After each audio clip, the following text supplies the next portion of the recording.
मैं शैलेंद्र गुप्ता, शिव जी की चरण में हमार प्रणाम। नीलम दीदी, हरेंद्र भैया की चरण में हमार प्रणाम। माता गौरा पार्वती जी की चरण में हमार प्रणाम। माता भवानी जी की चरण में हमार प्रणाम। एक नगर की रानी कैसे मछली बनल बारी ऊ कहानी हवे। ई कहानी के रौरा लोगिन अंत तक देखेम लोगिन। हर हर महादेव, जय भोलेनाथ। कार्तिक गणेश की जय हो। हर हर शंभु, जय भोलेनाथ। एगो नगर में राजा और रानी रहत रहे लो। राजा राजा के का चीज के कमी रहेला? उ तो राजे हवन। राजा के पास सुख संपत्ति धन सब कुछ बावे। तो उनकरा लगे का चीज के कमी बा? कुछो के कमी नहीं खे। रानी रहली ऊ पूजा पाठ करत रहली। जो भी बात देवी देवता के ऊ मानत रहली। तो एक दिन राजा से कहली कि हे स्वामी जी, हमनी काहे ना पूजा पाठ कइल जाओ, भक्ति भाव कइल जाओ।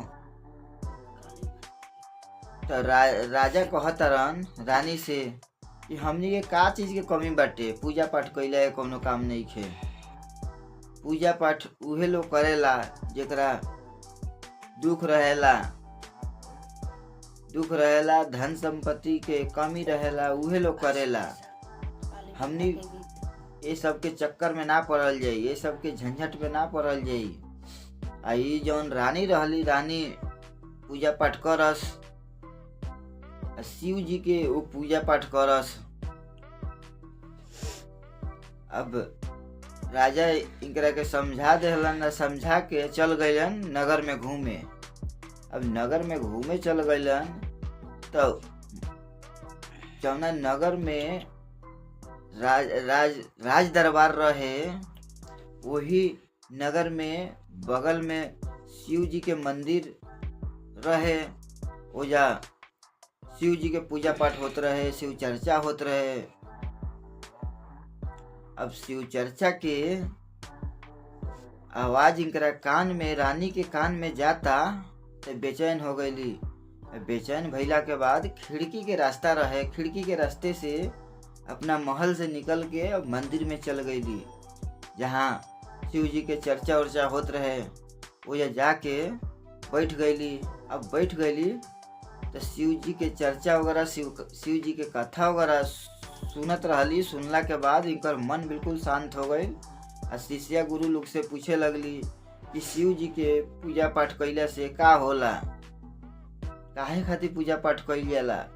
तो जितना गुरु बहिना लोग रहे लो, गुरु भाई लोग रहे लो, समझावे लागल लो, कहे लागल लो कि शिव जी के चर्चा वर्चा पूजा पाठ कइला से मन के शांति मिलेला, दुख दोष दूर होला, जितना पाप कइल जाला उ पाप कटेला।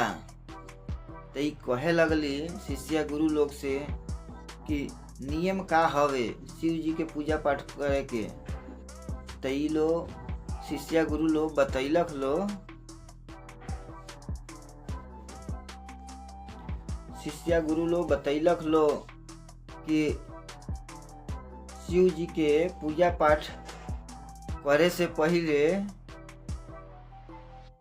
शिव जी के पूजा पाठ करे से पहिले शिव जी के गुरु बनावे के पड़ेला, 3 सूत्र के पालन करे के पड़ेला। शिव जी के गुरु बनावे के पड़ेला, 3 सूत्र के पालन करे के पड़ेला और नाम के घोषणा करावे के पड़ेला। तो ई कहली कि हाँ, हम शिव जी के गुरु बना लेम, नाम के घोषणा भी हमरा के करवा दी लोगिन, 3 सूत्र के हम पालन करेम। 3 सूत्र के पालन करे के पड़ेला। 3 सूत्र के पालन में पहले में दया मांगल जाला, दूसरे में चर्चा और तीसरे में ओम नमः शिवाय के जप कइल जाला। तो रानी कहली कि ठीक बा, हम ई सब कर ले, हमरा के हमार नाम घोषणा करा दिलो। तो नाम घोषणा हो गईल। नाम घोषणा हो गईल। शिव चर्चा वगैरह खत्म हो गई तो प्रसाद वगैरह लेके चल अली वापस। अब वापस लेके चल अली। अब रास्ता में आवत रही तो एने राजा वापस आ गईलन। अब वापस अइला के बाद देखत रहन कि महल के खिड़की खुलल बा, तो खिड़की बंद कर देलन। एने रानी महल के तरफ जाता रही तो देखा तारी खिड़की बंद हो गई। भाई सोचली कि जौने रास्ता से हम आइल बानी वही रास्ता से चल जाता नी, केहू के पता ना चली। तो देखा तारी खिड़की बंद हो गई बा, तो मेन दरवाजा से जाता रही। अब मेन दरवाजा से जाता रही तो राजा के नजर पड़ गई बा। तो राजा पूछे लगलन कि कहाँ गई रहलू हटे। तो कौनो बहाना मार देली कि कहली कि नगर में हम घूमे गई रहनी हटे। तो डटलन फटकरलन, कहलन कि कहीं तरह बेगर पूछे गईले काम नहीं खे, तू कहीं मत जा बेगर पूछे। तो कहली ठीक बा, गलती हो गई लटे। फिर महल में चल गईली। महल में चल गईली ऐसे ही। अब चोरी छुपके से देव जी के पूजा पाठ करे लगली, 3 सूत्र के पालन करे लगली। ऐसे ही कुछ दिन बीतल तो इनकरा मन में ख्याल आवताटे कि राजा सही कहत रहला हुआ, हमनी के का चीज के कमी बाटे, कुछो के कमी नहीं खे। इस सब पूजा पाठ के झंझट में नहीं खे पड़ रहा है काम।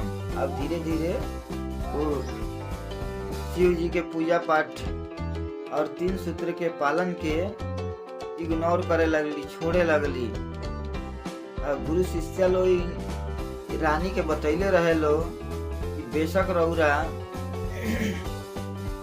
शिव चर्चा में नहीं जात, मंदिर में पूजा पाठ नहीं करे जात, लेकिन घरे से 3 सूत्र के पालन रउरा करी, शिव जी के कृपा बनल रही। इतना सुनला के बाद भी वो इग्नोर करे लगली, छोड़े लगली। ऐसे ही कुछ दिन बीतल, रानी के शरीर छोड़े का टाइम आ गई, यानी उनकर मौत हो गई। अब मौत हो गई, शरीर छोड़ देहली। तो राजा ने बहुत दुखी रहे लगलन। उनकर अंतिम संस्कार कैलन रानी के। ऐसे ही कुछ दिन बीतला के बाद वो रानी के मछली के योनि में जन्म मिलल। अब मछली के योनि में जन्म मिलल और उहे नगर में मंदिर के किनारे तालाब रहे, वही तालाब में ये मछली के जन्म मिल गई। वही तालाब में रहे लगली। तो मछली वही तालाब में रहे लगली, बहुत सुखी से रहे लगली। कुछ दिन बीतल तो उनकर शरीर बिल्कुल जख्मी हो गई, ओढ़ी टाइप के शरीर हो गई। कहीं वो तैरस ना हो पानी में, एक जगह रहस, अपन आहार के भी व्यवस्था ना कर पावस। काहे कि शरीर अच्छा रहेला, केहू के शरीर सुखी रहेला, मछली हो या जानवर हो तो वही अच्छा लागेला। शरीर बीमार पड़ जाला तो हर केहू के परेशानी बढ़े लागेला। अब मछली एक जगह पानी में रहस, तैर ना पावस।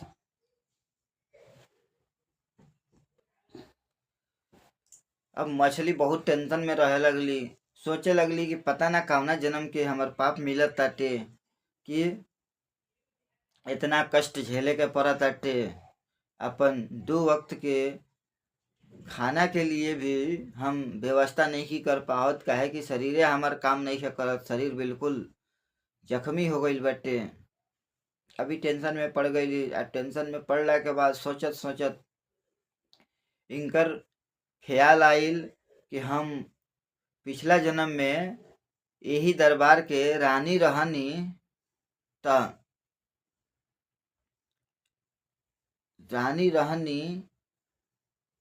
तो बहुत ऐसो आराम से रहत रहनी। ये वो ख्याल आवता कि हम शिव जी के गुरु बनैले रहनी। शिव जी के गुरु बनैला के बाद 3 सूत्र के पालन के ठुकरैनी, यही वजह से हमरा दिन देखे के पड़त हटे। अब इनकर ख्याल आइल मन में मछली के, तो कहे लगली कि काहे ना हम फिर से शिव जी के गुरु बनाई। आ ख्याल आइल ओकरा बाद कहे लगली कि ये मंदिर पे पूजा पाठ होता, तो शिव जी के कृपा से ही हमरा आहार में प्रसाद मिली। अब शिव जी से गुहार लगावे लगली, तो मछली के पास एगो दोसर इनकर सहेली अइली मछरी। उ कहे लगली कि हे सखी, तू बहुत परेशान बाड़ू, तू एक ही जगह रह तारू, चल तहारा के तैरे में हम मदद करेम। यही कहली कि ना, हम ई किनारा आइल बानी, किनारा से हम जइबे ना करम जब तक ले शिव गुरु के प्रसाद ना मिली। काहे कि हम पिछलका जन्म में यही महल के रानी रहनी, आ शिव गुरु के हम गुरु बनैले रहनी, आ 3 सूत्र के पालन के हम ठुकरैले बानी। यही वजह से हमरा इतना कष्ट झेले के पड़त बाटे। शिव जी के कृपा से शिव जी चाहियन तो जरूर हमरा के प्रसाद दिहन। प्रसाद खैला के बादे हमारा के कल्याण होई। अब वही आस में ई नदी के किनारे पड़ल बाड़ी।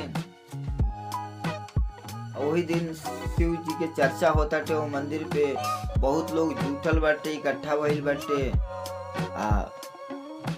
शिव जी के कथा उथा चर्चा उर्चा पूजा पाठ हो गईला के बाद प्रसाद मिलल बाटे सब लोग के। तो प्रसाद खाओ के वही रास्ता से जाता लो नदी के किनारे से, तो देखता लो कि पानी बहुत साफ सुथरा बाटे। तो सब शिष्य गुरु लोग कहे लागल लो कि काहे ना हमनी के यही नदी में हाथ पांव धो लेहल जाओ, हाथ धो लेहल जाओ। तो ये हाथ धोवे गईल लो, तो प्रसाद उरसाद खैले के बाद कितनो प्रसाद खा लेहल जाई, हाथ में तो थोड़ा मोड़ा तो बचले रही। अब जैसे प्रसाद खाता लो, खा लेला के बाद हाथ धोवे गईल बा लो, तो हाथ धोता लो तो शिष्य गुरु लोग के हाथ से प्रसाद के टुकड़ा मछली के पास पहुंच गईल बाटे। अब मछली वो प्रसाद के ग्रहण कैली और शिव गुरु के धन्यवाद करे लगली। शिव गुरु के बहुत कहे लगली कि शिव गुरु हमारा अब रौरा बेड़ा पार लगा दे हम। और प्रसाद खाते ही मछली के सारे दुख कट गईल। अब पहले जैसन मछली के जीवन आ गईल। मछली बहुत खुश हो गईली और शिव गुरु से कहे लगली कि शिव गुरु हमार पिछला जन्म के जितना अधूरा भक्ति भाव रहे, वो अब इस जन्म में हम राउर भक्ति भाव करेम, पूजा पाठ करेम मने मने। शिव गुरु वो मछली के सारे संकट दूर कर देनी। अगला दिन डेली बाय डेली सुबह में नदी के किनारे वो मछली आके शिव जी के पूजा पाठ सुनस, चर्चा सुनस। फिर ओकरा बाद शिव जी से दया दृष्टि मांगस, दया मांगस। ऐसे ही मछली के जिंदगी पार लागे लागल। जैसे शिव जी मछली के ऊपर कृपा कैनी, वैसे शिव जी हम सब ये जितना शिव चर्चा कथा सुने वाला भाई बहिना, गुरु बहिना, माता बहिना बानी लो, वहाँ लोग के भी बेड़ा पार लगाएम। हम कहानी के यही अंत करे जाता नहीं। हमार कहानी रउरा लोगन के अच्छा लागल होखी तो लाइक करेम, शेयर करेम और कमेंट में हर हर महादेव जरूर से जरूर लिखेम लोगिन। जय भोलेनाथ, हर हर महादेव।